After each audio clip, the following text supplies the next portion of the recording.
आज हम आपको हिंदी में काव्य खंड के प्रथमा पाठ यानी जो आपका लेसन 1 है साखी, जिसके रचयिता कबीर दास जी हैं, तो कबीर दास जी द्वारा लिखित साखी नामक पाठ का अध्ययन कराएंगे।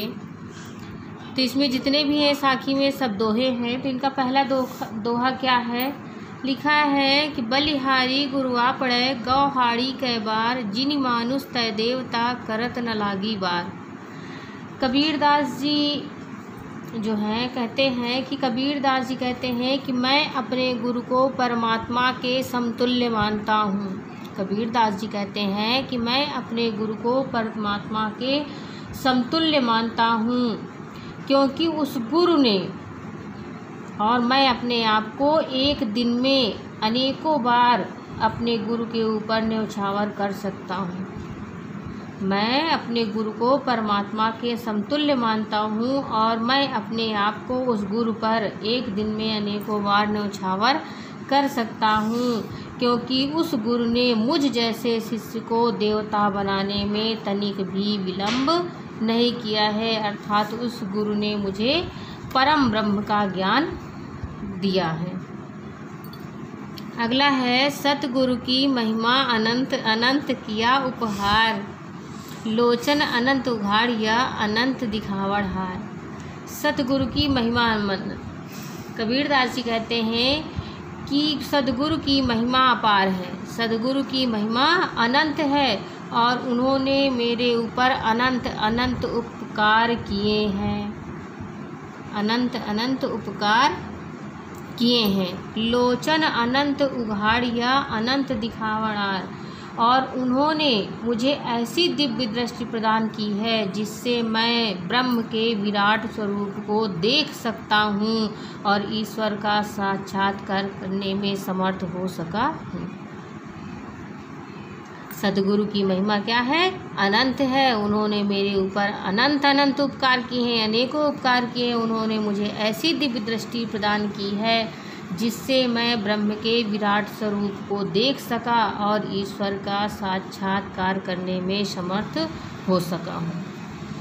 नेक्स्ट आपका लिखा है दीपक दिया तेल भरी बाती दई अघट, पूरा किया बिसा हुड़ा बहुरी न आवे हट। दीपक दिया तेल भरी, कबीर दास जी कहते हैं कि गुरु ने अपने शिष्य को प्रेम रूपी, कबीर दास जी कहते हैं कि गुरु ने अपने शिष्य को प्रेम रूपी तेल से भरा हुआ ज्ञान रूपी दीपक प्रदान किया है, उसमें और पूरा किया विषाणु, और उसमें कभी ना घटने वाली ईश्वरीय लगन की बत्ती भी डाल दी है।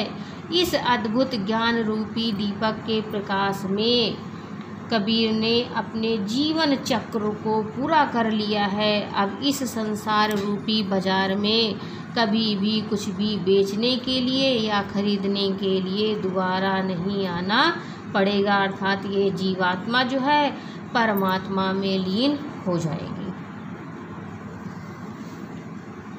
अगला है बूढ़े थे परि उबरे, गुरु की लहरी चमक,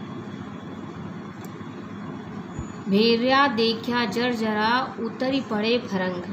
कबीर दास जी कहते हैं कि यदि गुरु द्वारा दिए गए ज्ञान का प्रकाश ना होता तो मैं लगभग डूब ही चुका था, क्योंकि मैं बाह 4 में और कर्मकांड रूपी नाव पर बैठकर भव सागर को पार करना चाहता था।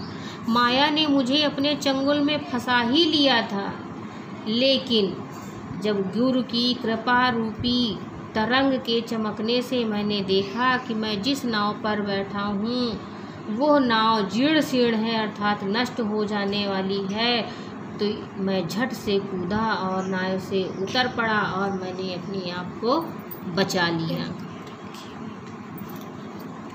तू करता तू भया मुझ में रही नहूँ, चिंता तो हरि नाव की और न चिंता दास, जे कछु चितवै राम बिन सोई काल के पास। कबीर दास जी कहते हैं कि मैं केवल राम नाम का ही चिंतन करता हूँ, अन्य किसी वस्तु का नहीं। मैं केवल राम नाम का ही चिंतन करता हूँ, अन्य किसी का नहीं। राम नाम को छोड़कर जो अन्य किसी भी विषय का चिंतन करता है, निश्चित ही वो काल के पास में फंस जाता है, उसे काल के पास में फंसना पड़ता है, अर्थात काल उसे अपना ग्रास बना लेता है। क्योंकि इस संसार में ईश्वर ही शाश्वत है, बाकी संपूर्ण जगत जो है वो नश्वर है। इसलिए प्रत्येक पल ईश्वर का ही चिंतन करना चाहिए। जो कुछ इसके अलावा देखता है वो काल के नज़दीक, काल के करीब पहुंच जाता है। तू करता तू भया, मुझ मैं रही नहूँ, बारी फेरी बल गए जित देखूँ तू। कबीरदास जी कहते हैं कि हे प्रभु, मैं निरंतर तुम्हारा नाम जपते जपते, तुम्हारी रट लगाते लगाते, मुझसे जो मेरेपन का भाव था, अहम का भाव था, वो समाप्त हो गया है और मैं तुम्हारा ही रूप बन गया हूँ। अब इस संसार में आवागमन का जो चक्र है वो नष्ट हो गया है, अर्थात जन्म मरण का चक्र पूरा हो गया है। ईश्वर की कृपा से ही यह सब पूरा हो सका है। अब मुझे दोबारा इस संसार में जन्म लेना या फिर मरण जैसी जन्म लेना या फिर मरण होना, यह दोबारा मुझे नहीं करना पड़ेगा, अर्थात मेरी आत्मा जो है वो मोक्ष को प्राप्त कर लेगी। कबीरा सूता क्या करे, काहे न देखे, जागी जाके संगतय बिछुड़िया, ताही के संग लागी। कबीरदास जी कहते हैं कि हे जीव, तू मोह निद्रा में पड़ा हुआ क्या कर रहा है, अर्थात क्यों अपने